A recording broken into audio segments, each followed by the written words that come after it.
Hey, hi everyone. Hi Shayans, Hi Arjit, how are you? good year, how are you? Hi, Good, good good. evening, everyone. Hi Firoza. Hi. So, good evening, everyone. This is Firoza, the first bicycle mayor of Mumbai.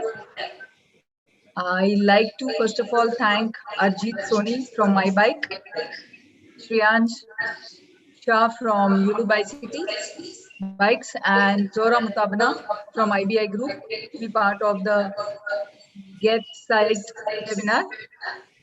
Um, I also like to thank our partners, which is AU Bank, Box Bicycles, and Yulu for supporting us during the Road Safety Awareness Month. Today, the topic is very interesting, last mile connectivity.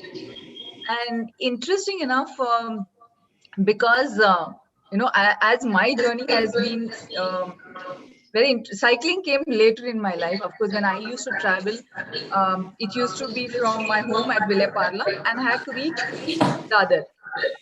Arjit, can you your audio, because I guess there's an echo. Yeah. So journey was interesting from Vile Parla to Dadar, and as usual, normally how we travel is first mile would be the first mile from my home would be a rickshaw. Then I used to get on a train, which used to be as usual a very crowded one. Mumbai is known for the crowded trains, and then you get down at Dadar, and there's another struggle, the last mile struggle for the taxi. Okay, then Dadar being Dadar, then there's a huge line. Most of the platforms, I guess, whether it is Lower Parel, Elphinstone Road, or VT Churchgate, the struggle is always about the last mile. How do you reach your office? Though it is a short distance commute from the other station to my office was about 1.5 kilometers, but then when you want to save time, you say, okay, either I walk or I take a taxi, which is generally a share a taxi. So these are specific problems which most of the cities, but specifically in Mumbai, because our I guess railway is the lifeline. Okay, most of the people travel by train, and according to the statistics, we have 7.5 million people using the trains to commute daily. And that's huge amount of people when considering that we have a population of close to 24 million. Out of 24 million, 7.5 million people use trains. And when we look at the travel network, if you look at Mumbai, typically we have the train network, then we have the BST, and now we have the metro. And metro is we have one line operational, but we are looking at I guess close to 337 kilometers of metro lines, which will be functional eventually in Mumbai city. So the question being is most of the people who travel by train, okay, or by metro, always the problem is the first mile, because we forget the first mile. We always talk about the last mile, but what happens to the first mile from the home to the nearest metro, from home to the nearest railway station, and then you get down at your destination wherever it is by train or metro, and after that the last mile connectivity. uh, and when you are living in Mumbai, and you all must have all heard about this, when a rickshaw person refuses that particular, ride for us, or the taxi guy refuses, the next thing which we always say, Dubai jana hai kya? I mean, that's so typical in Mumbai, which because that's the frustration. That's all we can show. And the rickshaw guy is very happily, moving whisk past you without taking that. We are waiting endlessly for another rickshaw to come in. Uh, but things have changed. I think COVID also it was required, because now the rickshaw guys have become a little courteous in Mumbai, and we all know of, because so much of COVID has really been a boom for all of us, especially when it comes to cycling. There have been a 30-35% increase of cycling. Even for last mile connectivity, I guess people are now using bicycles. We have an operation. We have two operators in Mumbai. We have Yulu Bicycles. You have My Bike operating out here in Mumbai, and we'll hear from them exactly what are their plans for future in Mumbai city, which is very, very important for us to know. But before we hand it over to Shreyansh and Arjit, I will first call Zora Mutabna. A little bit about Zora.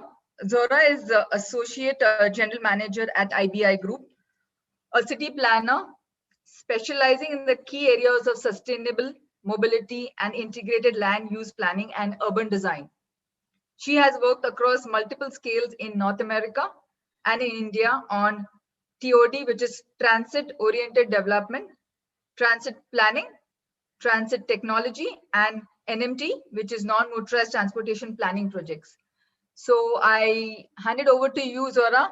You are a person with good numbers and always supporting Smart Commute Foundation since 2014, since the time I know you.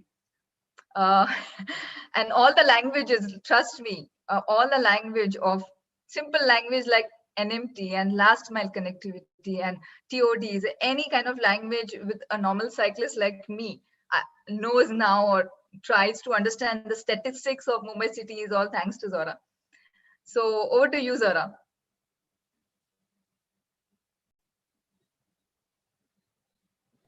Can you see my screen? Yes. Okay, hi. Just wanted to say hello to everyone. Firoza has already introduced me. She's very kind in her words. And I have been working on transportation planning, sustainable related transportation planning and land use planning for more than a decade now. And it has been my good fortune that I have had the opportunity to plan in North American cities also, where things seem to be sorted, but they're still, for cycling there is still a long way to go there, as well as in India, where the attitude and the behavior and the acceptance of things has come very late, but it has come, and we have seen a lot of change happen in the way our city officials also look at things. So I'm just going to give you a very brief introduction on what last mile connectivity is, the larger realm of how we think of last mile connectivity as planners and urban designers. And this will be a good prequel for then Shreyansh and Arijit to also take it forward and show what kind of solutions are coming up, which are extremely helpful to us in our cities. So how do we travel? Please let me know if there's any problem in the presentation or anything. Everybody can see the slide change and all, right? Okay. So how do we travel? It's is there like a either or option? This isn't like any city in the US or anything that we either own a car and we go by our own car, or we use transit.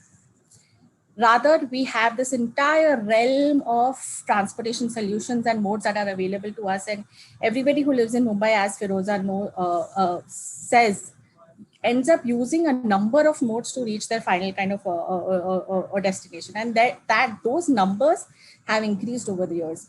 There was a point in time where all of us either had an option only of a bus or a train, and taxis and auto rickshaws were also for the little bit of a higher middle class. The rest of the population didn't even have access to that. But as times have gone further and incomes have increased, people have bought more two-wheelers, they have found easier ways to travel. More people are using auto rickshaws, more people are using taxis. Ubers and Olas have come that have completely changed the landscape of transportation. So people who initially used to be captive transit riders of buses and trains have also moved to a vehicular mode. And that has obviously led to more congestion on our streets, and evidently we can see it.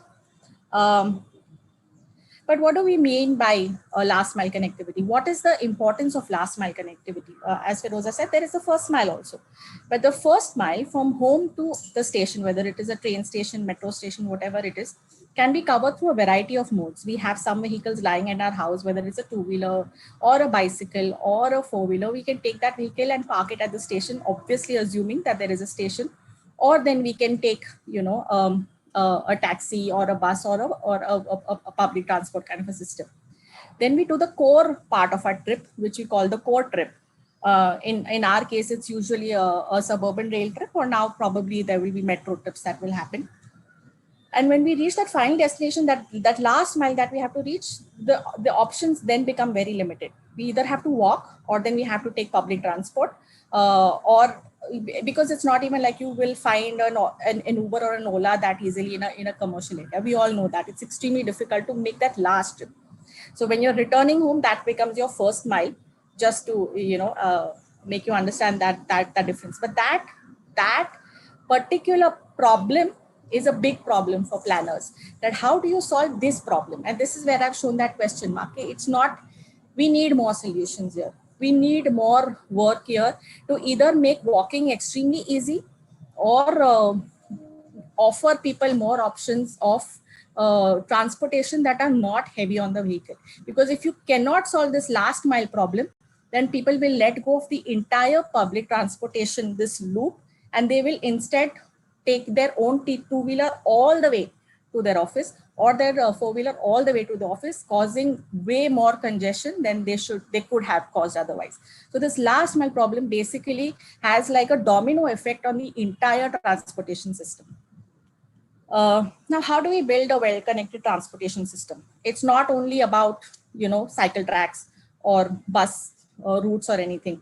There are 4 parts to this. There is planning and infrastructure, which includes designing our roads and streets in such a way that they, have better spaces for walking and cycling and buses and etc. There is good parking availability, information. So real-time information, like if it was easier for everybody to know my bus is going to come in 5 minutes, so I'll start walking down now instead of running to the bus at the last minute and missing it. So real-time information is becoming a very big deal.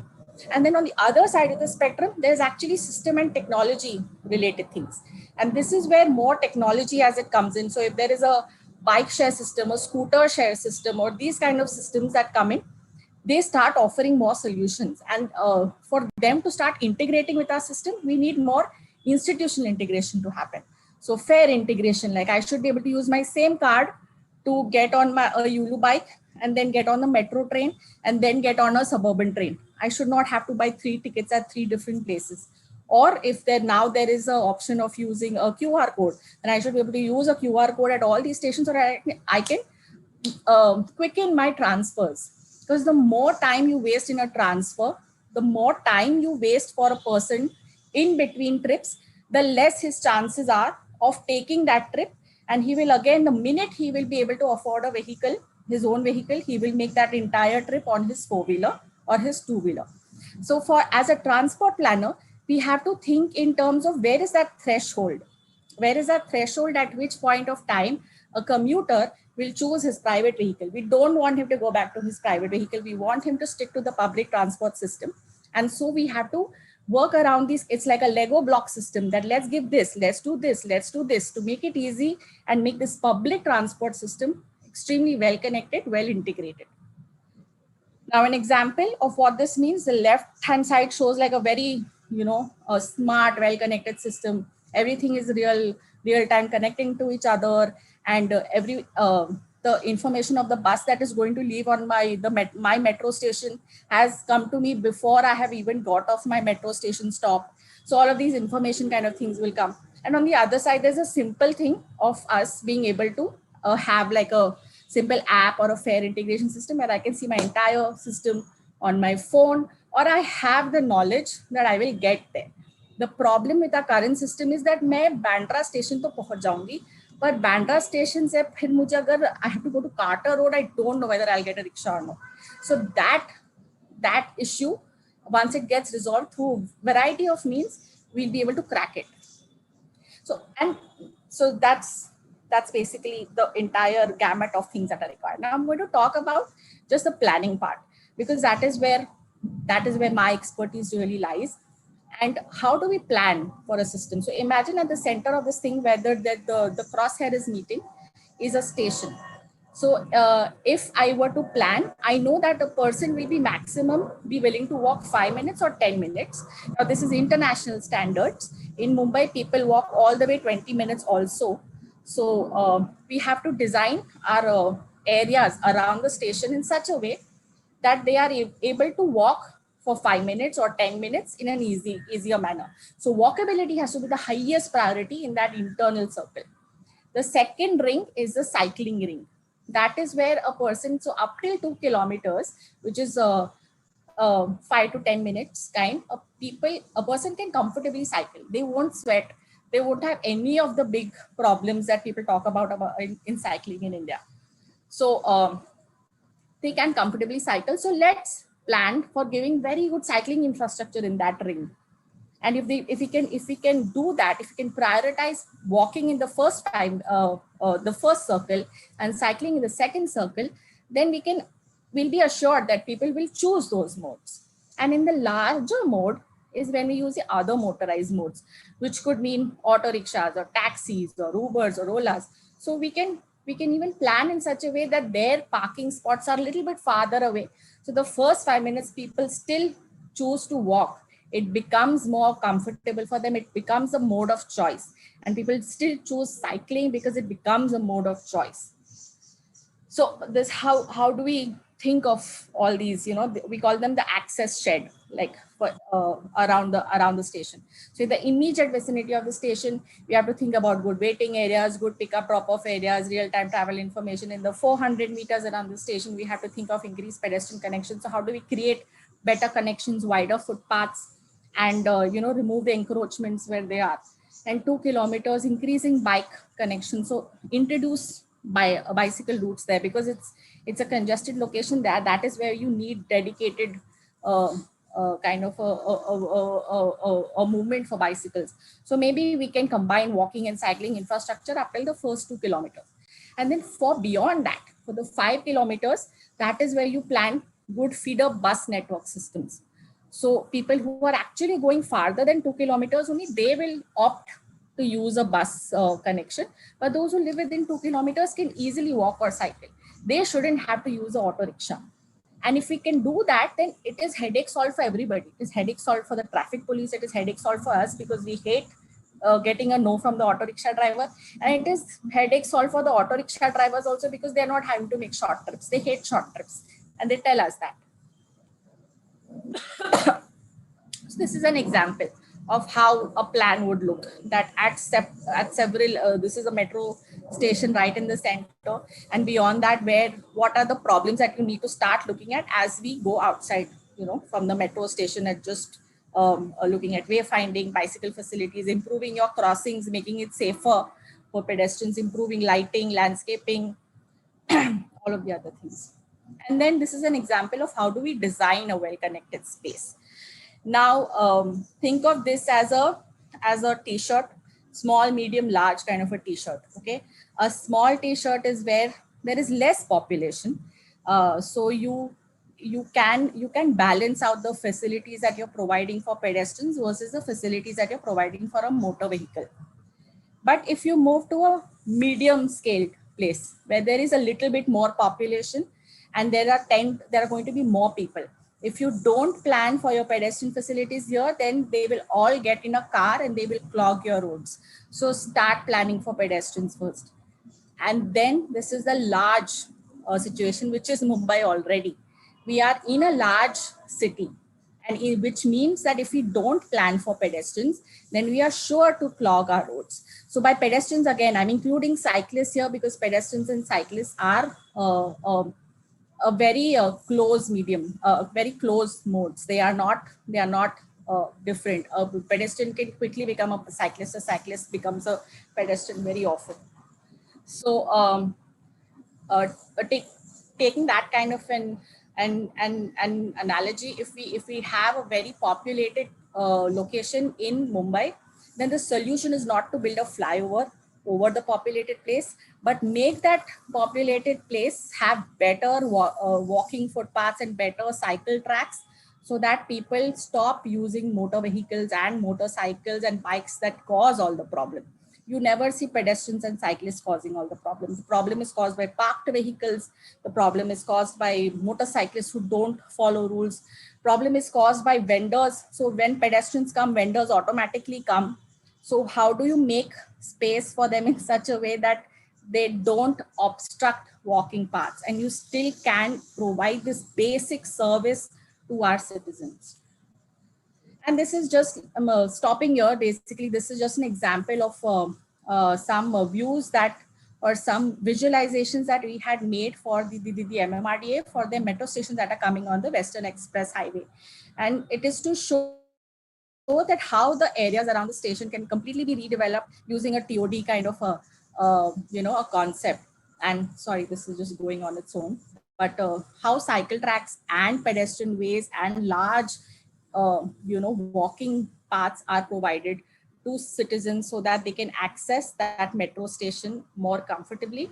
And that does not, if you can solve that problem, then you can also plan for high density there, because you are assuring that there will that the negative impacts of density, which is lots of vehicles on the road, doesn't happen. And if you can push that away a little bit, make this like a more pedestrian oriented and a compact place, then you can actually solve all the problems around transit stations. So yeah, that's the end of my presentation. Thank you so much. Laura, thank you very much. That was a wonderful presentation, an eye-opener presentation, specifically when people like me, who was working in promoting cycling. Now, when I saw the presentation, you know what? There's a lot of work to be done. There's a lot of work to be done for Mumbai city, the kind of presentation which you gave, because that's exactly how a city needs to be evolved when it comes to transport planning. We are a very dense populated city. So what you mentioned about small, medium and large, I guess we fall into the large, populated, when we are talking about 7.5 million people who are commuting using the train network, and a lot many are using the metro. Yes. So the point is that as a large city, we cannot dream of having the kind of highways that LA city has, for example, or these cities that like Atlanta has. That cannot be our dream, because they don't merge, they don't meld, the ideas don't work. If we want to be a large city, we have to think of becoming like a New York or a Hong Kong, which has massive amounts of infrastructure dedicated to pedestrians and cyclists and public transport. Only then we can make the system function, our city function efficiently. Otherwise, it will stay dysfunctional as it still is. But let's look at another positive side of our city. We are a linear city. And being linear, I guess it is very, very easy for us to adopt all of the plans which you mentioned. And also, once we have a proper network plan, I mean, network plan is the next webinar, but I really want to put a thought about a network plan also, because that will, the cycle network plan I'm talking about, that will enable us to actually put up the plans which you shared. On top of all of that, the cycle network plan would be a win-win situation for a city like Mumbai. What do you think about it? Yes, absolutely. Agreed. Great. So thank you, Zora. Thank you for your time. It was a wonderful presentation. We will now go to Shreyansh. Shreyansh, I'll just introduce Shreyansh. It's a very long introduction, but still I like to mention it. Shreyansh is an urban transportation planner passionate about sustainable transport. He believes in the mantra of minimum vehicles, maximum commuters. Having spent 8 years in the field of urban transportation, he has worked on various projects, right from core transport planning to liaising with city and state authorities for implementing innovative mobility solutions. He has a keen interest in shared mobility, electric vehicles, last mile connectivity, and transit digital payments. Shreyansh holds a bachelor degree in civil engineering and a master degree in urban transportation planning. He has also completed his postgraduate diploma in logistics and supply chain management. I'd like to mention about Yulu Bikes. Yulu has supported us for the road safety awareness. So I'll just give a little short introduction about Yulu Bikes. So the operation started off from Bangalore, and now it is also in Mumbai. Yulu's mission is to make urban mobility in India seamless, shareable, and sustainable. What started off as an initiative to reduce traffic congestion and pollution in Indian cities is now redefining urban mobility across the country. Yuluites are driven by three guiding principles of urban mobility: accessibility, availability, and affordability. Yuluites are empowering residents in Indian cities to create a paradigm shift in the mobility industry by making the urban commute more efficient and eco-friendly. Yulu is a technology-driven mobility platform that enables integrated urban mobility across public and private mode of transport. Using micro-mobility vehicles through a user-friendly mobile app, Yulu enables first and last mile connectivity that is seamless, shared, and sustainable. Shreyansh, over to you.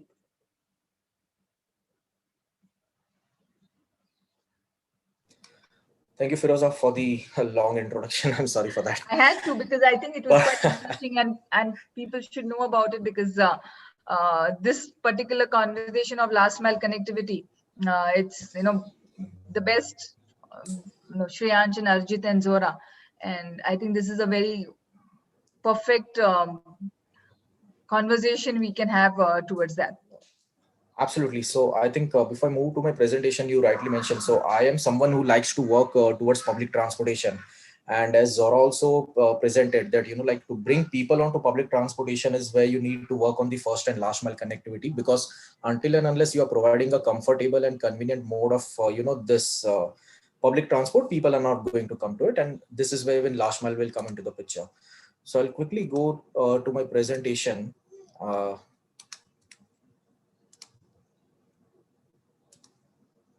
Is my screen visible, Firoza? Yes, it is visible. Okay.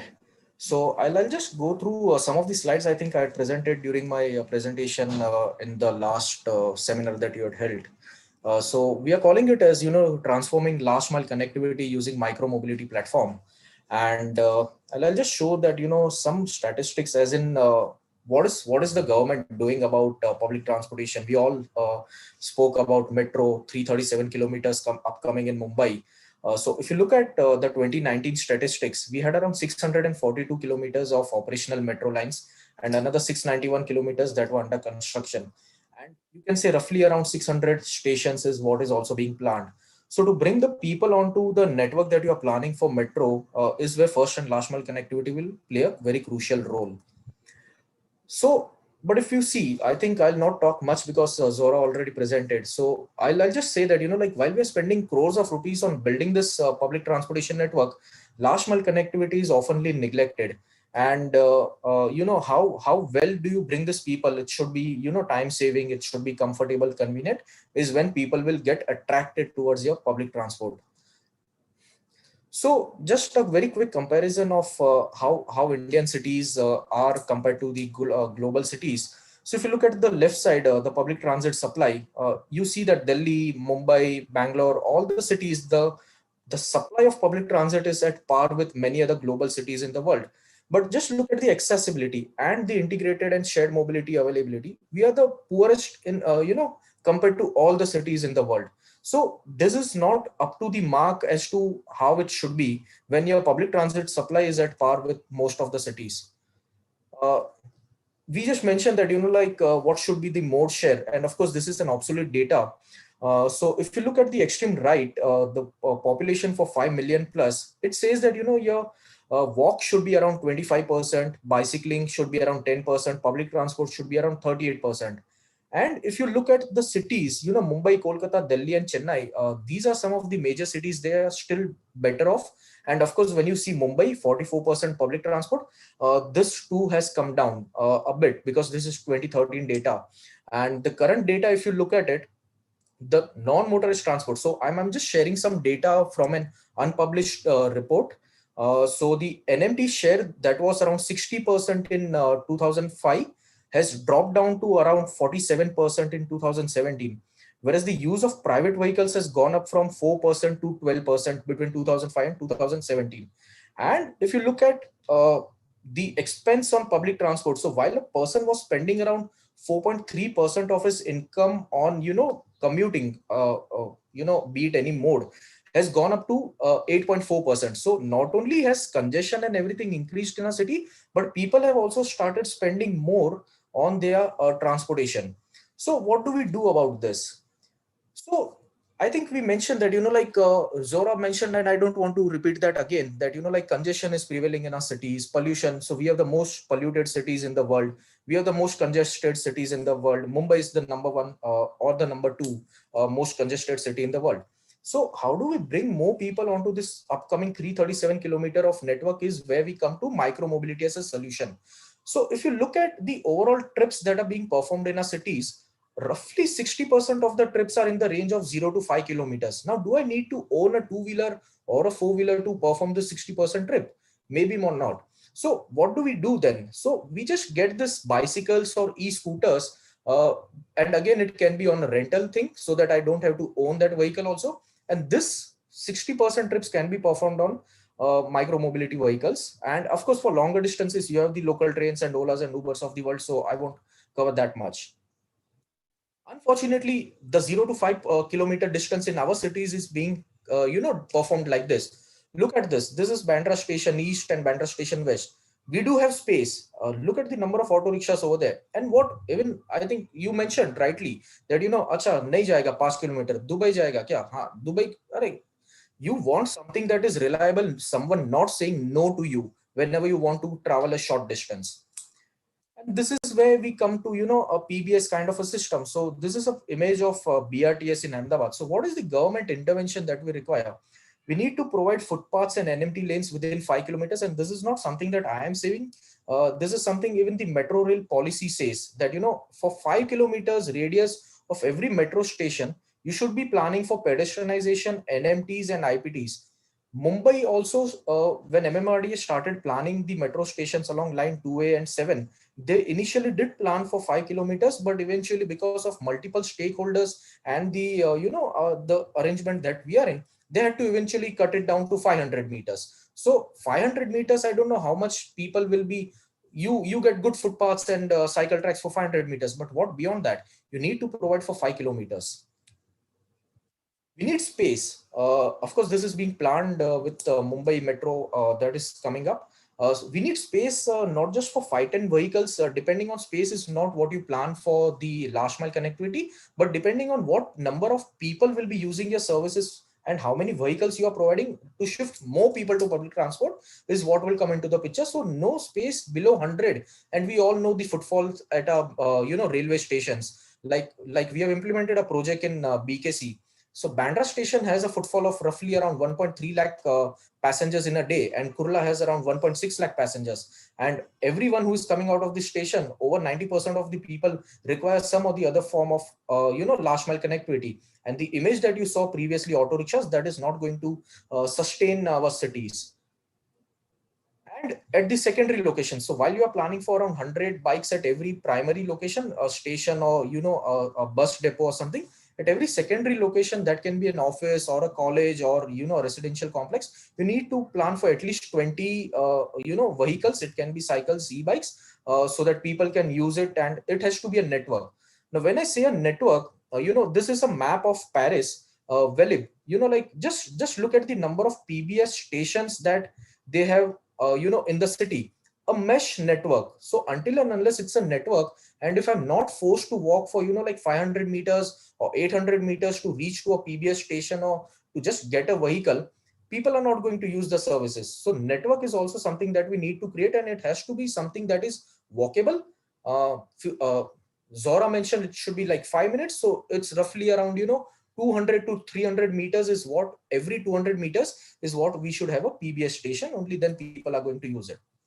And of course, when you are creating a network, it is not only a network of the PBS stands, but a network of safe infrastructure, which is the cycling track. So the images over here are of BKC, where earlier they had done a cycle track. No one used it. It was at grade level with the road, and it eventually ended up people parking their vehicles. So this time what they've done is that they have raised the level of the cycle track to the level of the footpath, with the hope that, people will not be encroaching this space, and this space will exclusively be used by cyclists.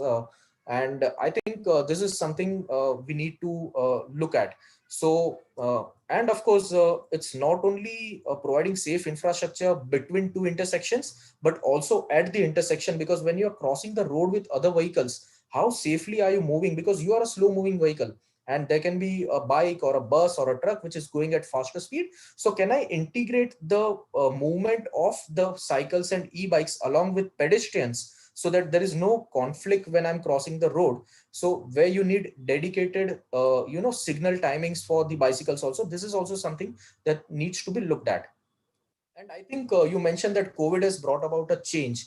We never thought that the world will come to a halt, and this is the time actually when you start planning. Overcrowded trains is not a solution, is not an answer to the problems that we are facing in Mumbai.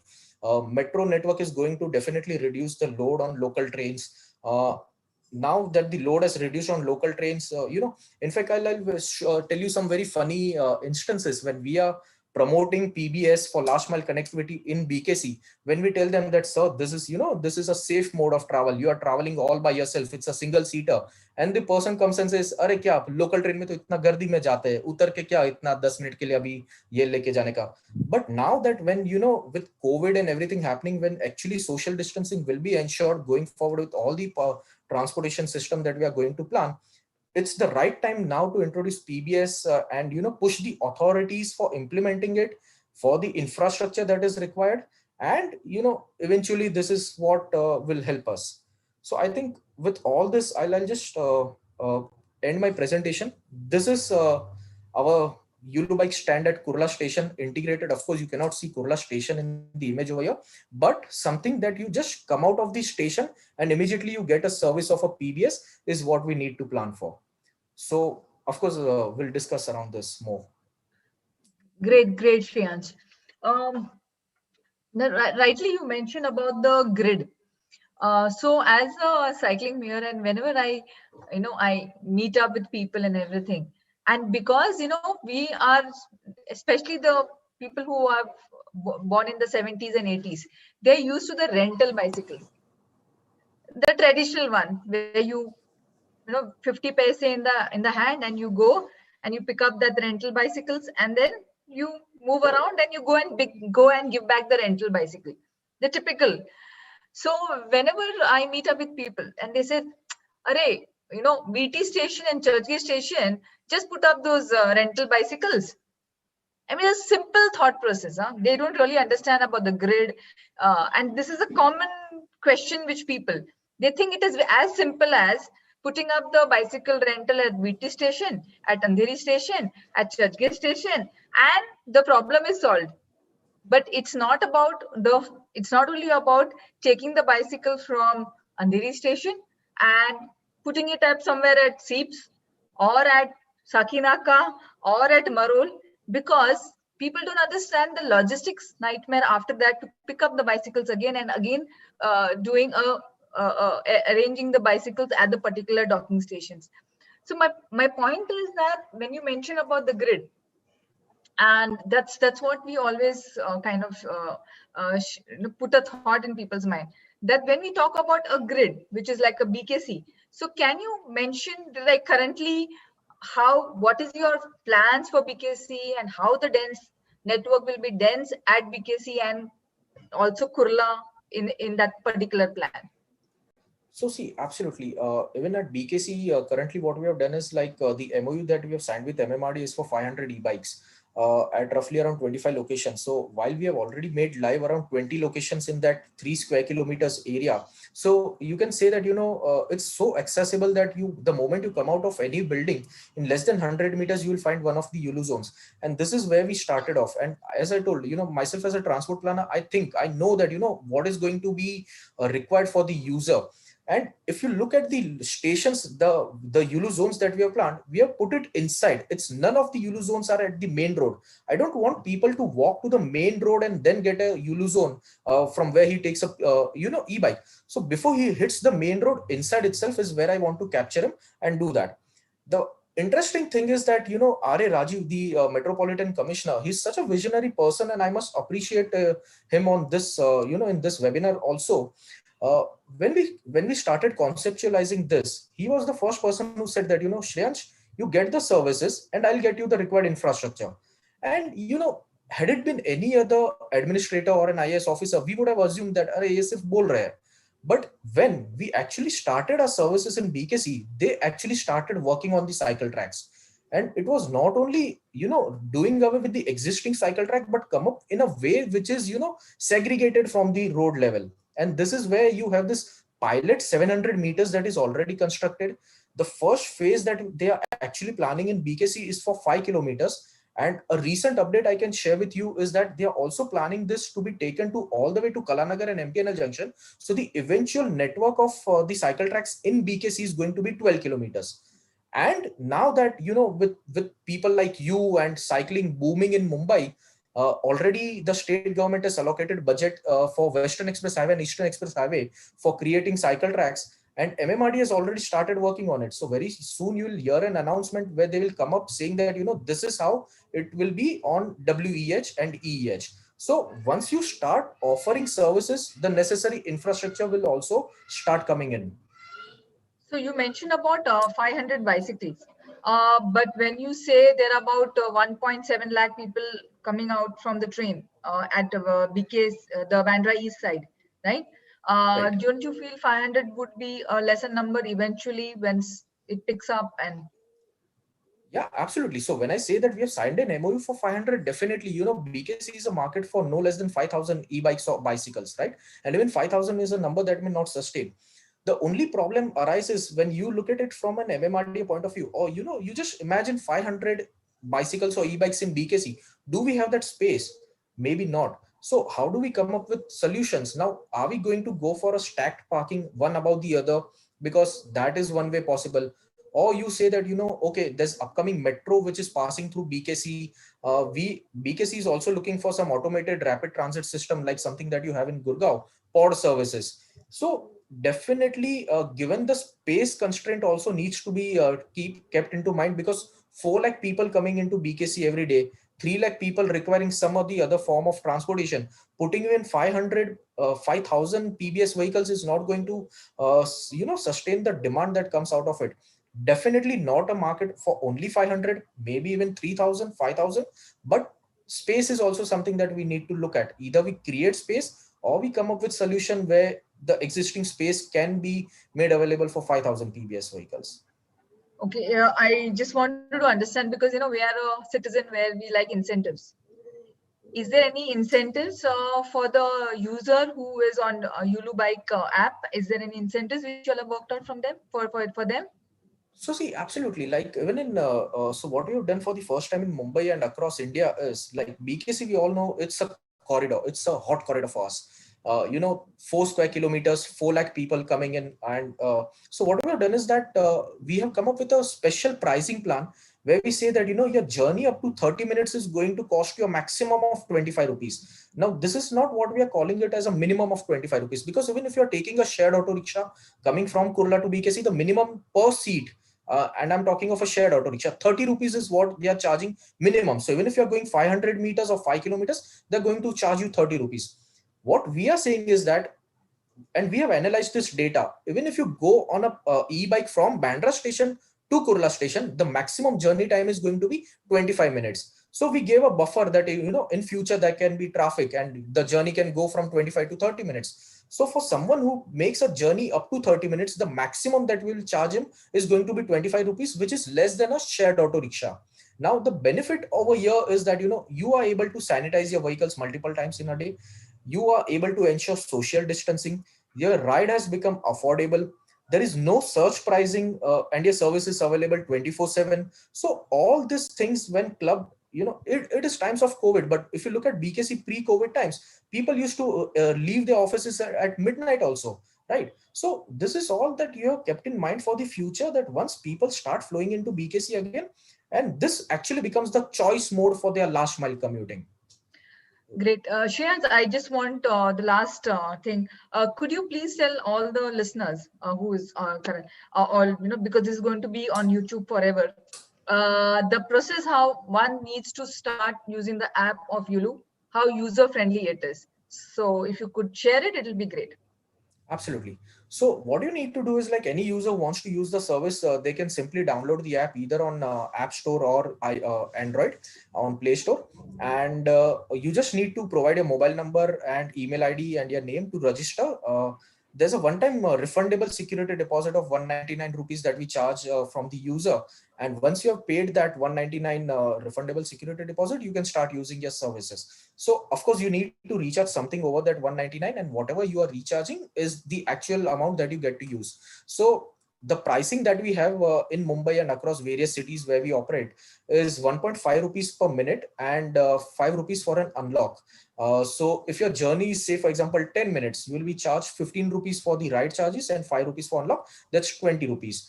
But in 10 minutes, you can potentially cover a distance of 3 or 4 kilometers. So if you look at that point of view, it's going to be much cheaper compared to any mode of transportation.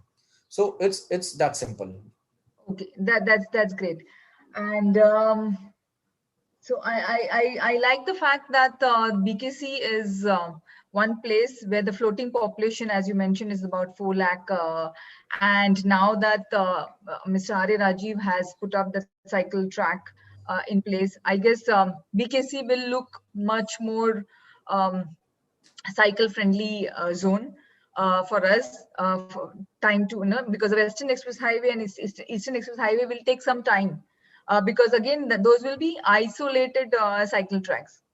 Okay, because when you talk about network, then it has to connect to all the arterial roads and all the internal roads on either sides, whether it's the Western Express or on the Eastern Express side of the road. But I guess it's a good beginning, even if it's like a neighborhood cycle track. People around can use for commuting or use for recreational purpose, which is going to be great. But thank you very much, Shreyans, for your time, and it's wonderful presentation. Thank you very much. Absolutely. And Firoza, just one point to be added over here, as I mentioned that, when we talk of the cycle tracks in isolation on WH and EH, this is only because, MMRDA is responsible for this. If we go to MCGM and ask them that, like, hey, see what MMRDA is doing, why don't you also start planning for this? Because every part, outside every station, the land belongs to MCGM. MMRDA is responsible for only a very small percentage of land in Mumbai.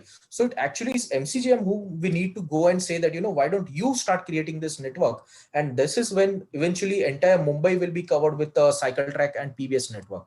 Absolutely. As I was discussing with Zora, all the network plan and everything should be in place. And the way she mentioned in her presentation about the small, medium, and large, and how we need to make our entire planning and proper transport planning for Mumbai city, which is absolutely required. And a lot of things which is packed in, the parking problem, the encroachment problem, all of that needs to be. But at least BKC, there is not much of encroachment problem. Which we face, so that hence it becomes an ideal zone for PBS network and the road infrastructure out there. Absolutely. Yeah. Thank you, Shreyansh. Thank you so much. So we move on to Arjit Soni, the founder and CEO of My Bike. So I want to share a small story with you all, especially with our student present here. It's about a boy of around your age who studied hard and went to become a chartered accountant. Need not mention how valued CA as a profession is and what a lucrative future it promises. So moving ahead, he joined PricewaterhouseCoopers for his articleship at their Mumbai office. Plans were in place to join his family business after completing his course. During his days in Mumbai, he faced a common problem that 90% Mumbaikars face every day, the problem of commuting. His hostel in Andheri and the workplace was in Dadar. Despite offering more than the metered fare, he would never get a rickshaw or a cab to cover the short distance. However, the boy decided to come up with an uncommon solution to this common problem. He bought 2 bicycles, one to go from hostel to Andheri station, the second one to go to office from Dadar station.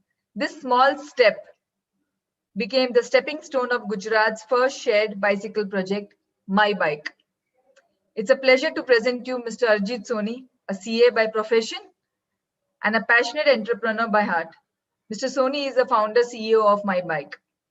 After a lot of research and due diligence back in 2014, Arjit took the bold step of leaving his established family business and start on the venture of My Bike, Ahmedabad-based premium bicycle sharing and renting service. The sustainable cycle sharing service aims to make urban transport more accessible, convenient, and economical, help people switch to a healthier lifestyle, and create a green future for the next generation. Amazing, amazing story, Arjit. And I can imagine because I'm born and brought up in Mumbai. I think your audio, yeah. Yeah. And when you came from Ahmedabad, to pursue your career out here, and I'm sure the frustration which you hold, because that's exactly my frustration was when I should travel from Ville Parla to Dadar. Yours was from To Dadar. Andheri to Dadar, mine was from Ville Parla to Dadar. And the distance was close to 1.5 hours just to travel the distance of 12 kilometers. And that's where the cycle came handy, because from of course I didn't wait for first mile, last mile. I used to cycle from Ville Parla right up to Dadar. Distance of 12 You have kilometer some one. guts.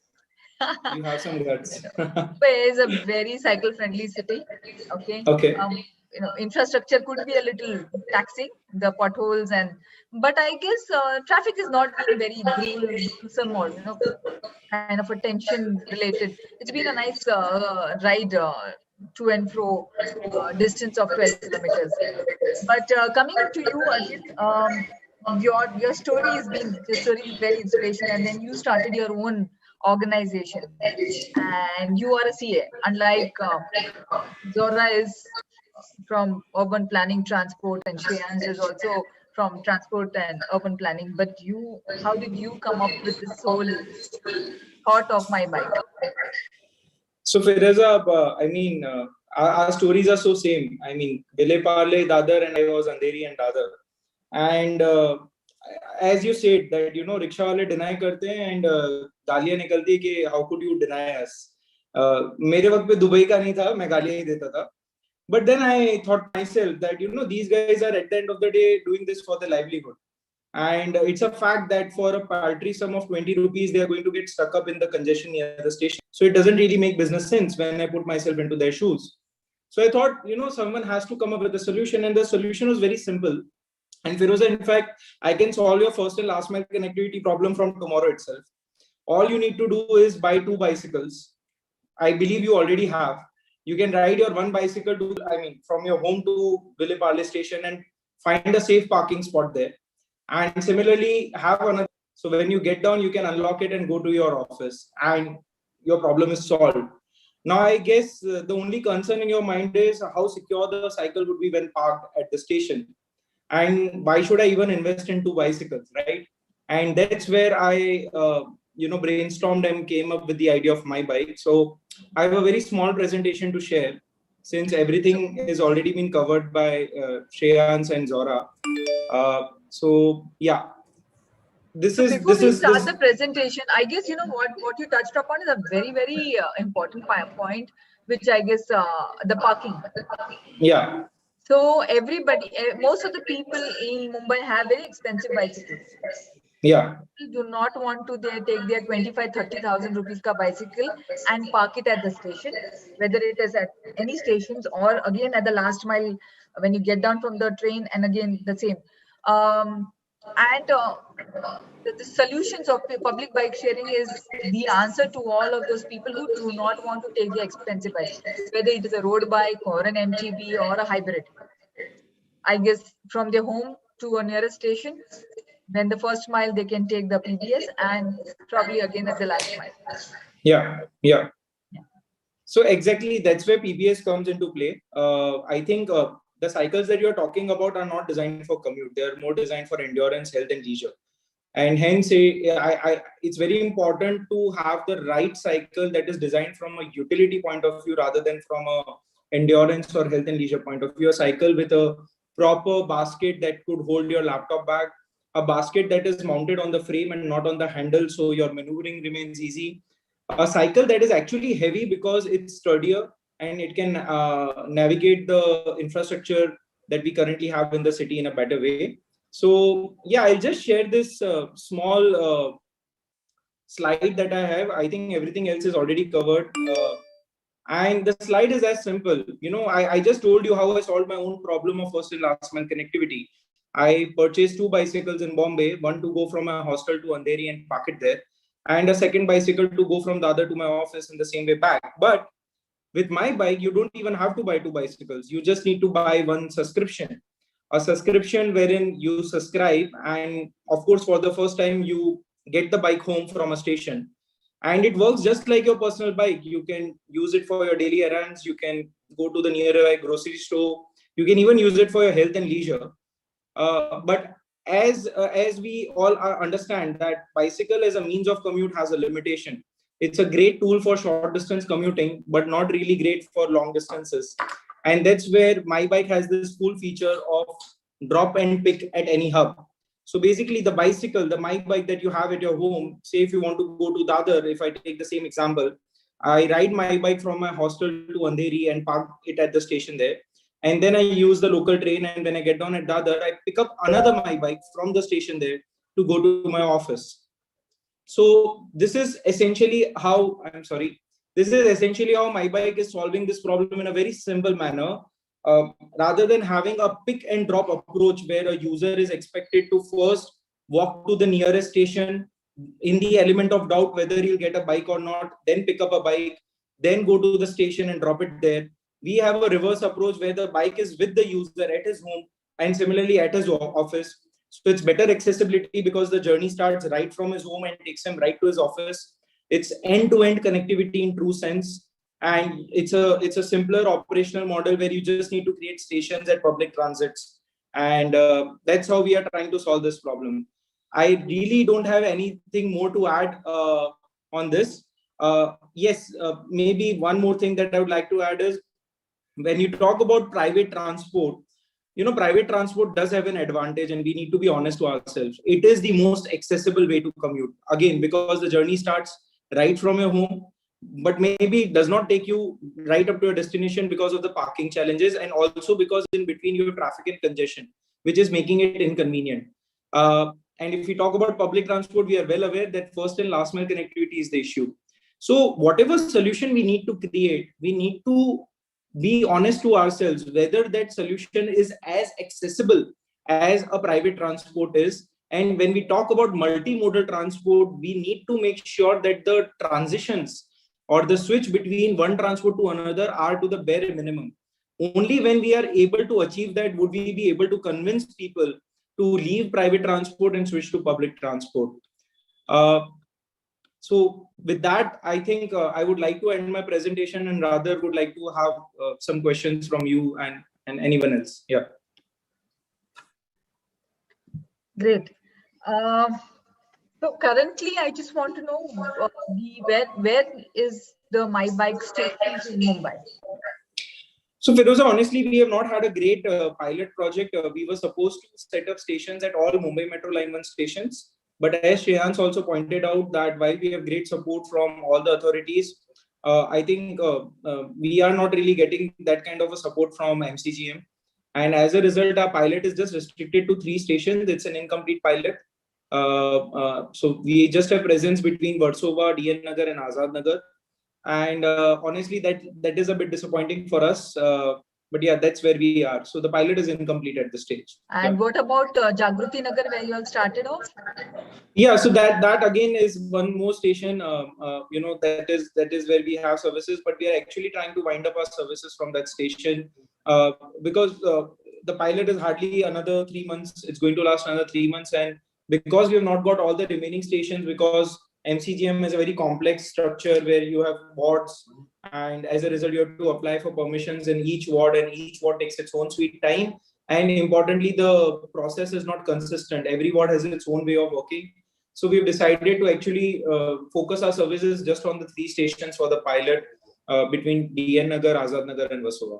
Yeah. And as Shreyans mentioned about 500 bicycles, which is part of BKC, and of course there will be an increasing number of bicycles eventually. I just want to know how dense it's going to be eventually for all of these 3 stations. See, we have right now deployed 200 bicycles between these 3 stations. and we are already seeing about 75% occupancy of these bicycles. Okay. So definitely, I mean, the only disappointment is that more or less people are only able to get connectivity on either of the ends. Either it is a first mile for them or it is the last mile for them. They are not able to truly avail the services at both their ends wherever they're getting down, because the system is just spread across 3 stations. But if I can talk about example of Ahmedabad, in last year we deployed, we started with 1500 bicycles across 120 stations. It's been a huge success, and in fact we are on our way to expand our presence across Ahmedabad, taking the network to 1000 stations, and about 10,000 bicycles is what we are going to deploy over the next 6 to 12 months in just Ahmedabad alone.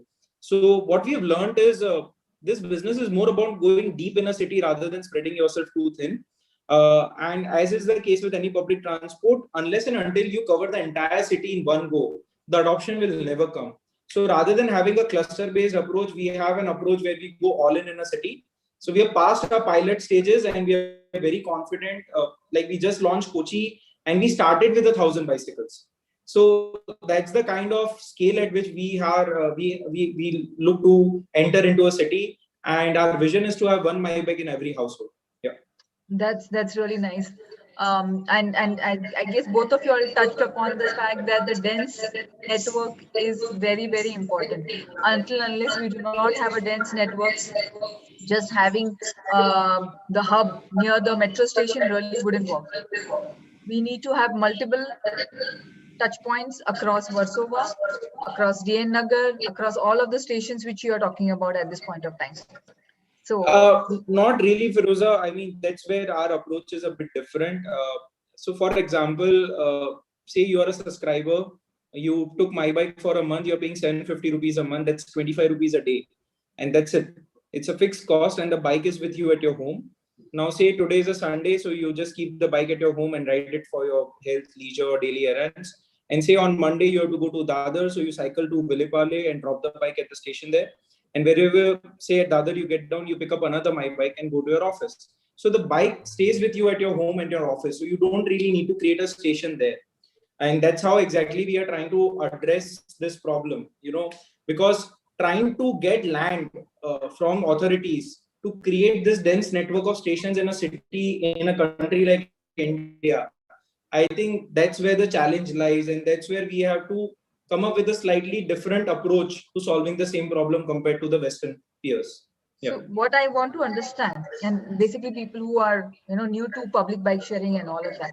So when you talk about DN Nagar, Versova, so of course there's no geo fencing problem. I can take the bicycle from Versova and I can keep it at say Mahim. Right? So there are 2 steps. One is called locking a bike, which you can, so once you have rented a bike, you can come bring it home, lock it there. You can unlock it again from your app. You can keep locking, unlocking just like your personal bike. But if you want to return your bike, then you have to come back to a station. It could be any station, lock the bike there, and then you have to click end right. And that is when the geofencing works. So basically we check whether the location of the bike is matching with that of the station. And if yes, we accept your request. So the bike is released from your account, which means you can now rent any other bike. So the geofencing is just at the station. During your ride or during your rental, you can take your bike anywhere, lock it and unlock it as many times as you want. Okay. Yeah. Okay, great. Yeah. Shreyansh, the same question I need to ask you. Is the same thing for Yulu bikes also? The same? So see, absolutely. But what happens in our case is that if you have leased the bike, which we are actually not offering. Arjit, can you just mute? Thanks. So in our case, what happens is we are doing this A to B. So Arjit has a nice strategy of, A to A, where you can take the bike with you, or you can keep it at your home. But in our case, we do not allow our users to take it home. We create a network where, we create a stand near his home and a stand near his station, so that he can pick it up from the station, go to his home. Similarly, pick it up from the station, go to the office. And we also do use geofencing, where the ride ends only when you are at the Yulu zone. You cannot end your ride anywhere, because what happens, we did have some players in Bangalore where you could just put your bikes anywhere, and even in the middle of the road, on the flyovers, people can end their ride. But this is not what we encourage our users to do. So this is how it works. And from the other perspective, while a cycle can be taken home, on a rental thing, we just feel that, as Yulu, we could have easily, sold our vehicles or given on a long lease. But when we talk about shared mobility, I want one vehicle to be utilized by 4 or 5 people in a day. This is where I'll actually be reducing the pollution and the congestion also. So if I give one vehicle to one person, it does not help me in reducing the congestion, because end of the day, I'll need, 1 lakh vehicle for 1 lakh people. But can I bring this 1 lakh people onto 20,000 vehicles and actually reduce the congestion? Is where we kind of work on this A to B network, rather than allowing the user to take away the vehicle. So basically, when we talk about what you mentioned is the grid. So you complete a complete entire grid. Say BKC is a grid currently, or Bandra East and Kurla, if I may say, some part of Kurla. So that could be one grid, something like what Paris Velib has. The connecting dot of a distance of 200 to 300 meters, where you can go and park your bicycle, which is, I guess, comfortable distance to park your bicycle, rather than what we have currently in Thane. Absolutely a failed project of public bike sharing, because you can't have a public bike sharing of just 3 or 4 docks and expect a person to find that docking station, right? So so basically what Yulu Bike has to offer, and this is your business model, which is going to be a grid format. That means anywhere closer to my home would be one docking station. And I mentioned docking station, it is a dockless system, but you need to park the bicycle at a Yulu dock, which is great, because I guess China had that problem of dockless, and then there were heaps of bicycles they landed up into, and then they had a problem of again putting up everything in the dock. So I guess, all the problems which we face internationally, I'm glad that operators like Yulu and My Bike are learning from all of those mistakes, and at least we are much ahead of putting up a PBS system right the way it has to be. I guess Pune also did the same mistake of having the dockless. You can keep your bicycle wherever you want, and it was all a mess in Pune. Zora, do you want to add something to this at this point? Yeah, I just want to also add that the model in which these the public bike sharing systems seem to be more successful is what Yulu is currently following. Like I there is a very old example of what happened in the city of Washington DC in the US, the capital of the US. They did a pilot project of a public bike sharing system. This is approximately 10 years ago. And at that time, this system had become extremely famous in Paris. The Velib system and all of that, it had become extremely kind of popular. And Washington had tried it out, and they tried it only with the 300 bikes. The volume of cycles that they had on across the city was only 300, and the idea was to do a pilot first. And the contrary situation with the public bicycle sharing system is that pilots don't work unless and until there is a good reach. And it failed. The Washington DC model completely failed, and it drew a lot of negative reviews and everything. And after a year and a half, the city decided to completely rethink their entire model, and they made a big launch this time. They made a launch of more than 1,000 bicycles this time, and spread around the city. So the point is not to have like 50 cycles at one station, but to have 50 spots where you have 1,000 cycles which are well spread out. Because it's actually to put it in layman's term, the model is very simple to very similar to the Uber and Ola concept. Uber works because we know that the car will come in 5 minutes. If it was something that would take 15 minutes to arrive, then it would not have worked. It would be the same as how Savari used to be or Meru used to be earlier. They're very tedious kind of applications. Whereas Uber and Ola worked because they were very agile and they were very lean. That it would take only 5 minutes for the taxi to come. Obviously, because of congestion, now it takes longer, which is okay. But once you have your your commuter hooked onto your system, then a commuter is also willing to, bend a little and wait a little longer and walk a little bit extra to go to your bicycle.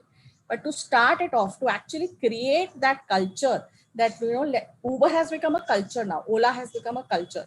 So Yulu needs to become a culture. My Bike needs to become a culture. These bike sharing systems actually need to become a household name. Everybody should know that this is the easiest. Like 5 minutes में अगर तुमको कहीं पे पहुंचना है, तो let's just go. यहाँ पे मिल जाएगा. It is within a 5-minute walking distance. If that spread becomes that wide, then it is it's sure to succeed. Yes, Archita. Yeah. Arjita, yeah, I wanted to also understand, Arjit, your model in Ahmedabad, because we see your model work in the metro, the Sri Metro. But when you talk about Ahmedabad, I see a different spark in your eyes. So can you elaborate on how you are building up the entire PBS in Ahmedabad? So just before I answer that question, Zora, I leave you with a question. What from a user perspective sounds more convenient?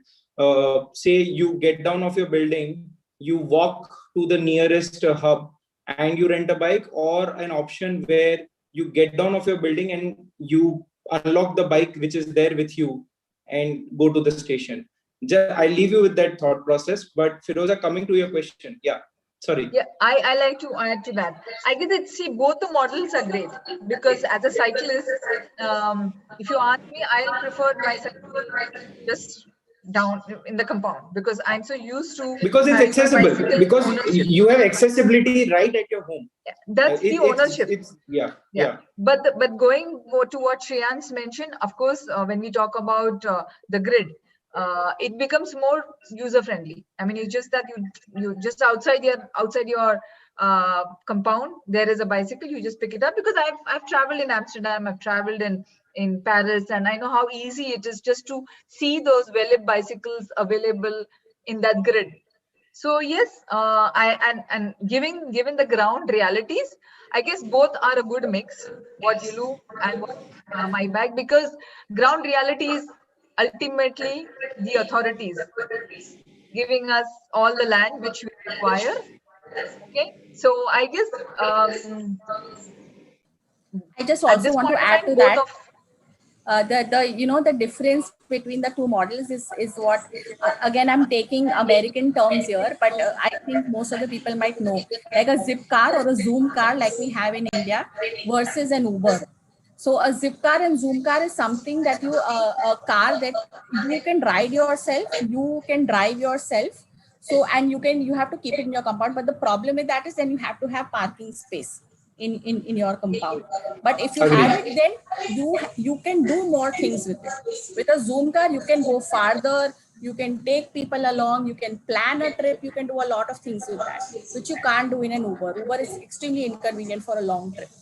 But Uber is convenient for a different market, and Zoom car is convenient for a different market. Absolutely. So that's what I you got it right. You got it right there, Zora. So yeah, Firoza, coming to your question, sorry, Shreyansh. Ahmedabad is in a different league altogether. I think firstly, I would like to say that the smart city structure works very well, because what it does is it becomes a central window for startups like us to contact the authorities, and basically all the permissions that they need to get from a complex administrative structure that they have created because of years of so that's where they shield us from that. And I think Mumbai is badly missing that, because you have multiple authorities, you have MMRDA, you have BMC, even the Mumbai police is a bit more active than what one would like to have. And as a result, working in Mumbai is a mess. MMRDA is one of the most easy, modern and approachable authority to work with in Mumbai based on our experience. We had a very similarly great experience working with Kochi. Again, in Kochi Metro is the sole authority with whom we license. They have an MOU with Kochi Smart Mission Limited. So we don't even have to interact with Kochi Smart Mission Limited. We just interact with Kochi Metro. And whatever help we need, permission, space, something that may not be even documented, we get it. And there's a sense of urgency in solving the problem, which we feel is completely lacking in Mumbai. And so as much as I want to give back to the city which gave me this idea, sadly, I'm taking this platform to say that Mumbai administratively is in big trouble. Yeah. So let's be very hopeful, because we all are living in Mumbai. You juggle between Cochin and Ahmedabad and Mumbai. Okay, we have to still live in Mumbai I and work also- around all the authorities in Mumbai. One last thought, Arijit. I want to leave you with this thought now.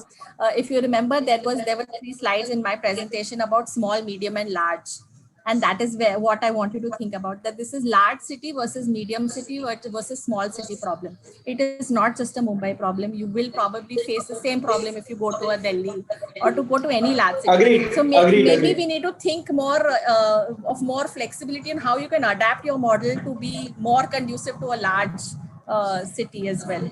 So honestly, Zora, my thought process is very clear. I'm going to really create a big example out of Ahmedabad and Kochi, so that I have enough credibility, I've proven myself, and so that I have the audience of big cities, so that they listen to us. That's my approach. That's the only way I can solve this. Great. One very important point, and I'm sure Mumbai is it's all different demographics. I mean, let's look at we have the urban poor, we have the rich, and we have the middle class and everything. How do you ensure safety and theft of the bicycle? Because Pune, I know for the fact that in one night, and I was there because I was with Bonala, the Pune bicycle department. In one night, 31 cycles were stolen from the public bike sharing space. Of course, they managed to get 30 back because of the RFIDs and the tracking, but one bicycle got lost. So how do you ensure, Arijit, your bicycles to be safe and non-theft? So Firoza, let me give you statistics. In the 7 years of existence of My Bike and a fleet size of 6,000 bicycles, our total theft count over a period of 7 years stands at just about 60 cycles. That is like 1% of our fleet size. And even out of 60 cycles, about 30 are where the user had the cycle in his possession and has actually reported us that the theft has happened, while the remaining 30 were from bikes lying at the stations. Theft and vandalism is not as big an issue as it is made out to be. What happened in Pune and in Bangalore was what Shreyansh told, that they adopted the Chinese model where a user could drop or pick the bike anywhere. We don't do it. Yulu doesn't do it. We have geofence locations where user can pick and drop a bike. Anywhere else, if they are pausing the ride, they are accountable for that ride. So forget GPS. You just make the user accountable, and that's going to solve your problem. So theft and vandalism is a non-issue. The only vulnerability of theft and vandalism lies at the stations. If you can monitor your stations nicely with a CCTV and with a operational process wherein you do physical inventory verification day in, day out, this is not an issue at all in this country. In fact, it's a bigger issue in developed countries because cycle is very expensive there. But in India, I guess in a way it's a blessing that no one values a cycle. So the backend technology does hold all of these issues, which is accounted for. That how many bicycles are there in the system and how many bicycles have gone out of system. So the technology does hold all of this, right? So technology is an enabler. I think it comes down to processes. How do you design your processes, and then technology aids you in implementing those processes. So it's more street smartness than anything else, to be very honest. Nothing sci-fi. Okay. So Shreyansh, coming to you with the same question about vandalism and theft. Ajit, your audio.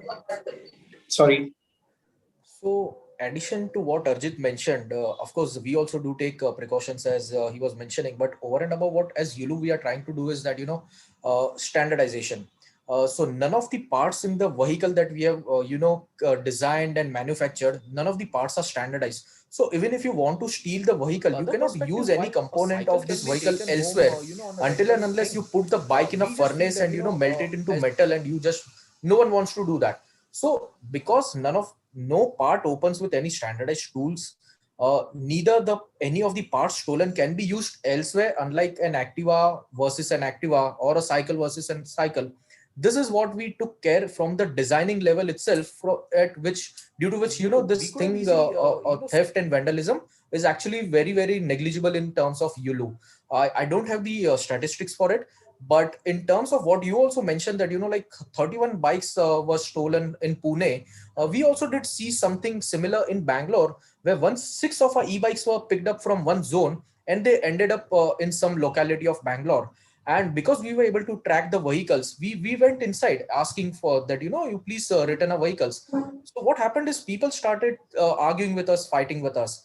But when we spoke to the religious head over there, who actually had a good command over the people over there, when we made him understand what the service is, why we offer this kind of a e-bike service and this, that, once the religious head was able to understand, is when he said that, okay, you go, all your bikes will be back at your stations in 30 minutes. And it actually happened. So while, people also need to understand that this is not something that is meant for me to steal, but this is something as a service for the citizens. And only when people start understanding PBS is when, this ratio of theft and vandalism will come down even further. So making people aware is also what we need to work on. Awareness is also very necessary.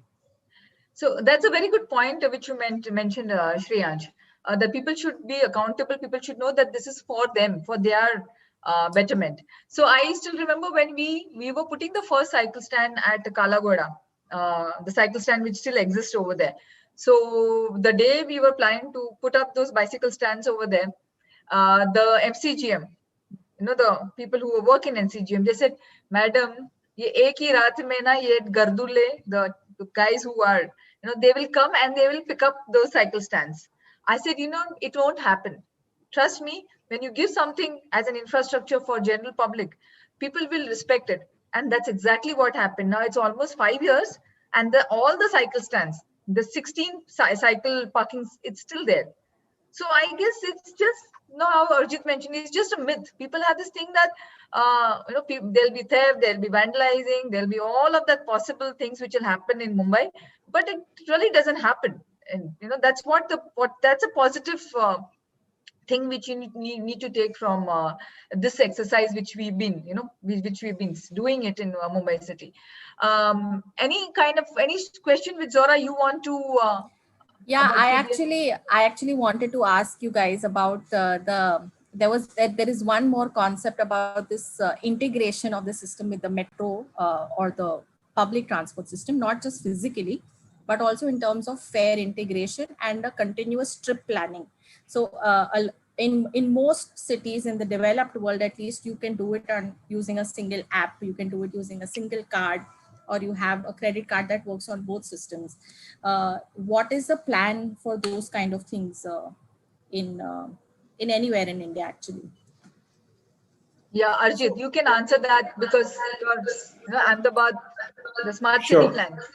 So luckily, we recently, the IoT locks that we sourced from our vendor, they have come up with an RFID integration within the app, within the hardware. So with that, we will be able to, so as you are already aware that central government has come up with a One Nation, One Transit card, which is a RuPay powered card, which will work on all metro stations and all transits. And we are going to basically integrate that card with our IoT locks. So basically a user will tap on the locks and the cycle will open automatically without the need of having a mobile app. So that is one. In terms of recharging the wallet, since it's a RuPay card, through the payment gateway, you can recharge your wallet through the same card. So that's not going to be an issue. Coming to, bundling everything into a whole, yes, that's exactly the vision that we are working towards, mobility as a subscription. So the idea is to come up with one subscription that fulfills all users' mobility needs. So say, hypothetically speaking, you have a subscription that costs you 2,000 rupees a month, which gives you unlimited access to My Bike. So you have at least one personal vehicle to yourself, which you can keep it at home and use it for your first and last mile connectivity when you're commuting long distance. And you have unlimited access to public transport and any public transport for that matter. You have Uber, you're partner with Uber and Ola. So you have taxis at maybe assured or discounted rates. And then you have that one weekend car rental where you want to go ahead and enjoy with your family. So we very well understand that a user's mobility needs, maybe 70% of the time it will be bicycle and public transport. But for the remaining 30%, a user his needs need to be addressed, and that's where mobility as a subscription comes into the picture, and that's where we are working towards. Yeah. Great. Sure. So, well, on similar lines, I think we have initiated a pilot with BMTC in Bangalore, and of course, we are working with Delhi Metro also in Delhi, where we are suggesting that, like one is the fare integration, where we say that, you can recharge your Metro card on the Yulu app, and you can unlock a Yulu using your Metro card. But that requires additional installation of an additional set of hardware on the bike itself. So what we are trying to say is that, if every mode of transportation has a QR code installed, pasted, be it a metro entry gate at the AFC gate, or the bus, or Yulu itself has a QR code. What you simply do is that, you just generate your journey on your mobile app that can be created by someone like MMRDA. You pay for the entire journey. Like you want to go from Vile Parle to Dadar. You said that, okay, from my home to station, I'm going to use a Yulu. From station to station, I'm taking a train. And after getting down, I'm using, something else. So you have paid for that entire journey. Now all you need to do is, you just scan the QR code at Yulu, and that journey is initiated. You scan the QR code at the AFC gate, you have anyways debited the money. So can this kind of a solution be integrated? Of course, it's a long vision. MMRDA right now is working on integrating just the two lines. But when we talk of integrating BST buses and the local trains, and then comes players like Yulu and MyBike. So of course, futuristic, but definitely integrated fare solution is also what needs to work on. And I think Zora had also made a point in her presentation where she was talking that, do I get an assurance if I know that, I've taken a train from Vile Parle station, I'll get down at Dadar in say around 40 minutes. Now, after 40 minutes, is there an assured vehicle waiting for me? It can be an Ola Auto. It can be a Yulu. Can I pre-reserve a MyBike or a Yulu or an Ola Auto? Say that I get down at 10:40 at Dadar. This vehicle is reserved for me. That is where that convenience comes into the picture, and people will actually start using this kind of a service, because what was mentioned is that end to end, the convenience is offered only when I have this kind of a reliability. This is what is also needs to be worked on. Also real-time information, right? Like if Yulu app could tell us that you need to leave this origin now so that you can catch the 10:50 train, then maybe as in if you're cycling at the cycling speed that is available, so maybe that kind of information integration also will be extremely helpful. So another thing, when I had traveled to Dubai, okay, it was very interesting because they had null cards over there. So one card and you are sorted, just have to go, and as a tourist or the person who's living in Dubai, they can just buy the null card. And one thing which I really appreciated, all of the travel, all of that commute, public transportation, everything comes under RTA, which is Road Transport Authority. So you know what, all of that one body, you just have to approach one body and you are done. But unlike, the hassle which we go through is you have multiple, you have your BST, you have train, Central Railway, and then you have Western Railway, and then you have Harbour Line, then you have MMRDA separately. Then all of this is, there's multiple agencies doing the same work, which actually needs to be integrated. It's high time. It needs to be integrated as one body. How it's going to be possible, I guess, when I become the chief minister. I'm just joking out here. But, there are solutions. There are problems. Even if you become chief minister, Firoza, you still will not have all the power. Just letting you know. This is just a joke. Okay. But yeah, being very hopeful, and, there are solutions. There are problems. I always say this sentence quite many times in my presentation. There are all